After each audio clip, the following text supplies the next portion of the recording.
Pulimni qaytarib ber moshennik degan xabarni deyarli har kuni olaman. Katta ehtimol bilan Amina Halol reklamasi sizda ham chiqqan yoki bo'lmasam unga aldanganlardan birisiz. Afsuski bu holat deyarli 1,5 yildan beri davom etmoqda. Xoh ishoning, xoh ishonmang, qo'limdan hech narsa kelmayapti. Ko'pchilik menga yozadi, ularni sudga bermaysizmi, topmaysizmi deb. Albatta ularni ustidan harakat qildim, lekin qo'limdan kelgani shu bo'ldi. Ular bu moshennikstvani chet davlatdan turib Telegram kanallar orqali qilishadi. Hozircha ularni topishni imkoni bo'lmadi. Amina Halol ustidan minglab arizalar bor. Qo'limdan kelgan yagona ish bu odamlarni ogohlantirish.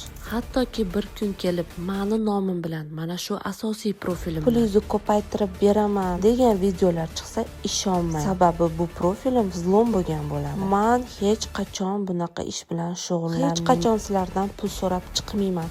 Mani kasbim umuman boshqa. Hattoki mana shu chiqargan videomni ham sun'iy intellekt yordamida o'zlarini foydasiga ishlatishlari mumkin. Agarda siz уже aldanganlardan bo'lsangiz, siz uchun afsusdaman. Pulingizni qaytarib olamiz. Bu videoni imkon qadar tarqatib yuborishga yordam bering. Sababi ularga ko'pincha qiynalgan odamlar aldanishyapti. Hurmat bilan, Nazira Rasulova.